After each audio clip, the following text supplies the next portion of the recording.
I'm going to be the bearer of bad news today because it's better you hear the facts than you violate the CBP rules, because they do not mess around when they find any non-compliance. So the advice going around is going to get people in a lot of trouble if they listen to it.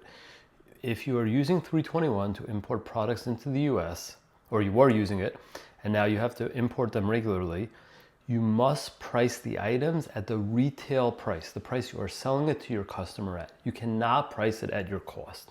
Now, this is extremely bad for brands, because if they had brought the items in bulk, they would have priced it at the cost, which is often a quarter of the retail price. So they're going to pay 4x as much tariffs as they would have previously. So I understand why people don't want to hear that advice.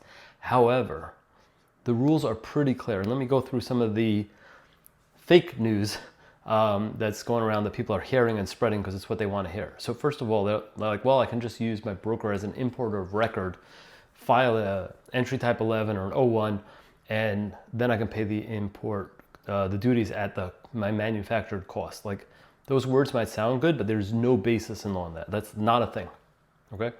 The other thing is first sale. First sale is a very complicated, highly litigated program, which does exist. So you could go on the CBP website and follow the instructions for it, okay?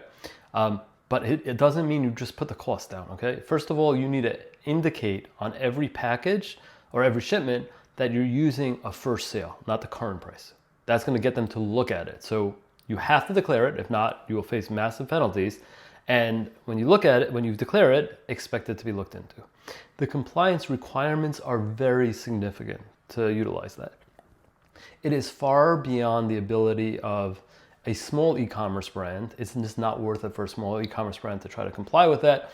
And even for a large company, it requires a lot of complexity. It's not straightforward at all. So if you think you're going to use that next week, it's not going to happen. Now, there's things you can do to lower your tariffs, even when importing direct, by working with a more advanced broker that has the facilities and the technical know-how to support you. But that's, again, mostly for larger brands. And if you're not working with one of those parties now, you cannot do it on your own. It will not happen. So please just be aware. You have two options: do it at the retail price, or move all your stock to the US, and then maybe you can clear it at a fair value. And again, you got to talk to a customs broker or a trade attorney or a consultant to give you good advice on this. But please spend the money, do the time to make sure you get this right. And if you think, hey, we're going to fly under the radar, CBP has been fairly lax, although they fined people hundreds of millions of dollars in the past.